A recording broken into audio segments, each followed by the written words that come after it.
करते हुए विशेष करके आज आपके दौना ग्राम सभा या यमुना पार की जो तहसील बारा है, बारा के अंतर्गत एक थाना है घूरपुर, उस घूरपुर के अंतर्गत जो है एक ग्राम सभा दौना है।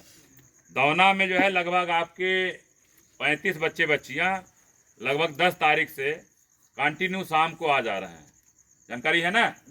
ऐसा तो नहीं है कि लड़के जो आ जा रहे हैं कुछ कहीं गलत रास्ता तो नहीं पकड़ रहे हैं। विश्वास है ना कि लड़के जहाँ सीख रहे हैं कोई अच्छे सीख रहे हैं। तो इनके जो है सृजनात्मक, कलात्मक और व्यक्तित्व विकास के लिए ये जो पढ़ाई लिखाई कर रहे हैं, पढ़ाई लिखाई कर ही रहे हैं, लेकिन इनका एक प्रकार से एक अलग विधा है जिससे इनके जो दिमाग है या इनको जो शारीरिक रूप है, इनके अलग से कुछ न कुछ जिसका कहते हैं गाँव में एक भाषा है ना, सहूर जिसका कहते हैं, वो सहूर और कुछ सीखेंगे। तो वो सहूर जो सीखेंगे, चाहे वो 1 महीना लगे चाहे 2 महीना लगे, ये जो कुछ सीखेंगे इनको मंच प्रदान किया जाएगा, स्टेज जिसको कहते हैं।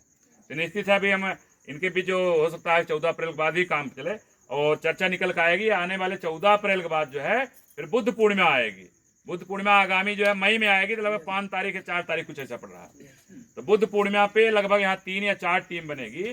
तो कुछ बच्चे जो है, कुछ बच्चियां हैं जो डांस करेंगी, जो बुद्धिज्म पे आधारित होगा, बाबा साहेब जीवन पर आधारित होगा।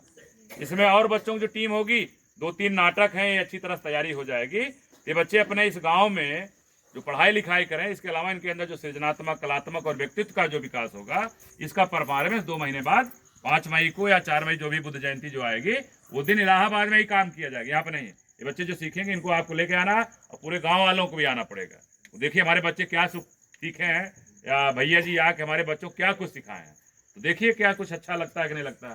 तो निश्चित हमें इस विधा को हर गांव में, जिस दिन हमारे समाज के लोग, मानवर साहब, क्योंकि आज उनकी जयंती है 89वीं जो है 89वीं है उनकी जयंती है, पूरे बहुजन समाज देश ही नहीं विदेश तक में उनकी जयंती बड़े धूमधाम से मनाई जा रही है। उसी परंपरा में मानवर साहब ने कहा था, जिस समाज की गैर राजनैतिक जड़ें मजबूत नहीं होती हैं, उस समाज की राजनीति ज्यादा कामयाब नहीं होती है। कि वास्तव में हम जो काम कर रहे हैं आपके बीच गैर राजनीतिक मैंने सामाजिक रूप से, सांस्कृतिक रूप से, हाँ बैठ जाइए 2 मिनट बैठ जाइए। तो जो सामाजिक रूप से, सांस्कृतिक रूप जो काम किया जा रहा है, ये छोटे छोटे बच्चे जो है पौधा है, क्या है ये? पौधा है। इनके अंदर जो खाद पानी डाला जा रहा है, आने वाले 18 साल बाद जब ये मतदाता बनेंगे, तभी ये 1 महीना 2 महीना में जो कुछ ABCD अपना सीख रहे हैं, अपना इतिहास सीखेंगे, अपना भूगोल सीखेंगे, हमारी कला क्या है, हमारी संस्कृति क्या है, ये जब जान जाएंगे तो आने वाले जब 18 साल बाद ये मतदाता हो जाएंगे, न ये 150 रुपये में बिके वाला है, न 1500 रुपये में बिके वाला है, न अगली 10 बिके वाला है, न पिछली 10 बिके वाला है, साढ़े ब्लाउज में सब बिकने वाले नहीं है।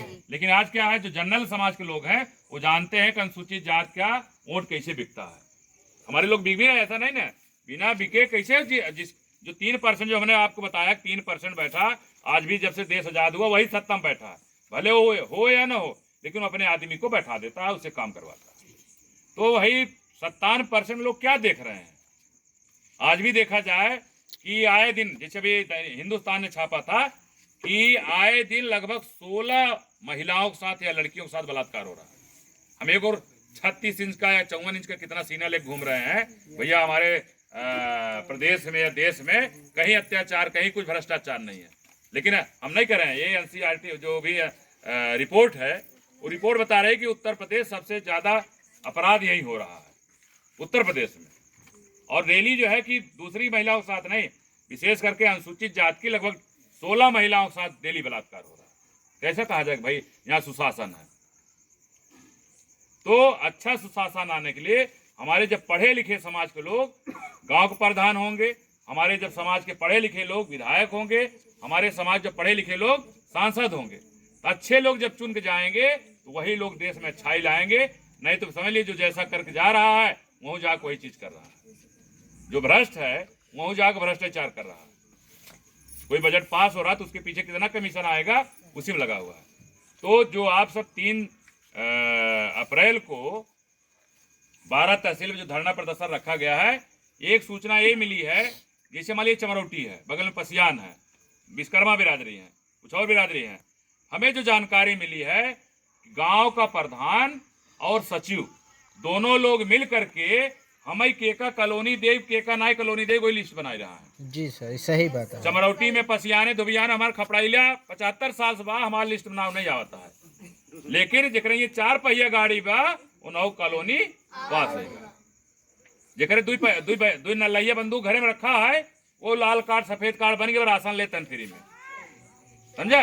जेका आवश्यकता है विधवा हो गया है ओकर अबे राशन ना मिलता है। ये देश की विडम्बना है, समझा। ये जो विडम्बनाएं हैं या जो भ्रष्टाचार या गलत रणनीति अपनाई गई है, इसका भी हम लोग जो है तहसील में पुरजोर ढंग से विरोध करेंगे भैया कि जितनी कॉलोनियां बांटी गई जेकर जेकर लिस्ट आए सब रोक दे, पहले जांच करावा, जितना फर्जी वाला जो घुसा है उसका नाम हटावा, जो आवश्यकता देखा जरूरी है उसका कॉलोनी बनाओ डाला। ये हमें तो है लड़ाई का बैठे कुछ मिले वाला नहीं ना। अगर कोई गलत हो रहा है विरोध करेगा है और सही काम साथ देगा है, तब जाके आपका हिस्सा आपके पास आएगा। दूसरा ये है कि देश की आज़ादी के बाद जब चकबंदी आई, चकबंदी के बाद जैसे बंजर परती जमीन, बंजर जमीन, ऊसर जमीन जो निकल के आई बाहर या सीलिंग जमीनें आई, अभी कहीं कहीं ये सुनाई दे रहा है कि वर्तमान स्थिति ये है कि जो प्रधान सचिव है, सचिव क्या है, भूमि प्रबंधन समिति का अध्यक्ष होता है प्रधान और उसका सचिव होता है लेखपाल। लेखपाल और प्रधान मिल के जो पट्टा वाली जमीन पहले मिली है जेकर भूमधरी हो गया है, ये चुप्पे चुप्पे जो है बेचे वाला काम करता है, समझा। ऐसे हो रहा है।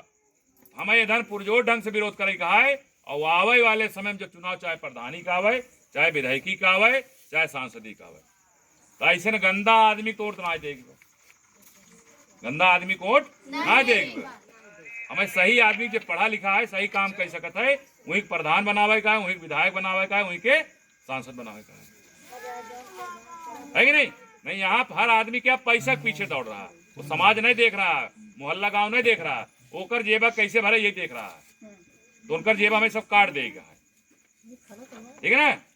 कैची से नहीं वोट जेका देगा है ओकर देख। ये मनोज पाल तो ये सारी चीजें हैं। तो 3 अप्रैल को आप सबको हाई कोर्ट चौराहा आना है, 14 अप्रैल को हाई कोर्ट चौराहे पे अम्बेडकर मेला लग रहा है वहाँ आना है, और जो आपके 35 बच्चे आपके गली मोहल्ले के हैं इनको इस तरह से भेजिए। निश्चित है ये सब पढ़ाई लिखाई समय स्कूल बंद हो गया है, जो बोर्ड वाली परीक्षा है, देखिए 1 महीने 2 महीने में आपके बच्चे जो कुछ सीखेंगे तो निश्चित है इनके अंदर कुछ और गुण आएगा, ये जहाँ जाएंगे। और हम तो चाहते हैं कि अप्रैल जैसे बीते तो यहाँ जितनी लड़कियाँ दिख रही जेकर उम्र 18 साल हो गई, कि गुजरात में जो बता रहे थे कि वहाँ पे दलित शक्ति केंद्र बना हुआ है जो दलित फाउंडेशन द्वारा संचालित है, कि निश्चित है लड़की अगर वहाँ चली जाती 2 महीने ट्रेनिंग है, जेका सिलाई सीखे को, जेका ब्यूटी पार्लर कोर्स सीखे को, जेका कुछ और सीखे को, वहाँ इस तरह ट्रेनिंग बिना पैसा के दी जाती है।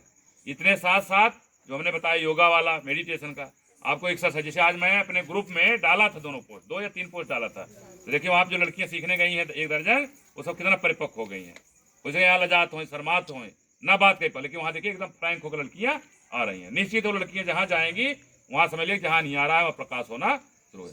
हम चाहते दौना से भी अगर इस तरह लड़कियाँ आए तो 2 महीने का छोड़ दें, का चली जाए वहाँ सीख के आए, कुछ उनके गुण आ जाएगा, तो लड़कियों जहाँ शादी ब्याह करेंगी कम कम अपने पैर पे खड़ी रहेंगी, किसी के आगे पीछे घूमने टहलने की जरूरत नहीं पड़ेगी।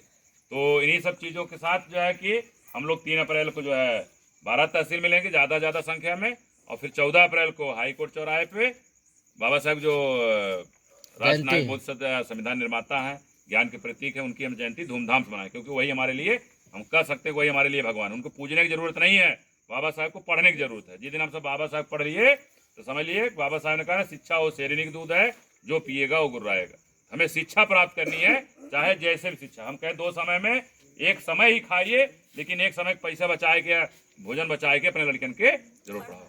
फिर हम बताया कि लड़कियां ना पढ़ा तो उनका काम धंधा पर लगाया जाए, ऑटो चलवाया जाए, कहीं कपड़े की दुकान पर लगाया जाए, कहीं जनरल स्टोर पर लगाया जाए, लेकिन लड़कियन के जरूर पढ़ावा, क्योंकि आवे वाले समय में 10 साल में लड़कियन खातिर 33% रिजर्वेशन लागू होने वाला है। तो लड़कियां जब पढ़े रही हैं तो 10 साल बाद जो वैकेंसी आए तो तुम्हारा लड़की 22 साल में शादी करता हो, 24 साल में करता हो, तो 10 साल में 34 साल हो जाए, लेकिन 45 साल तक फार्म डाल सकते हैं। तो 45 साल तक जब फार्म डली है तो मैंने तैयारी करें, जो रास्ता बताया जाए, तो निश्चित 45 साल के पहले ये कहीं न कहीं नौकरी पा जाए। तो निश्चित है कि ये लड़के नहीं पढ़ेंगे तो काम धंधा में लगाइए, और लड़कियों को जरूर पाइए, ठीक है ना। तो आप सबसे पुनः विदा लेते हुए कि जब भी कोई सूचना जाए तो बिना बुलाए पहुंच जा, ठीक है ना, इंतजार करने की जरूरत न पड़े। तो आप सबसे विदा लेते हुए सभी साथियों को जय भीम, नमो बुद्धाय, जय भारत, जय संविधान। बस स्टॉप क्लिक करना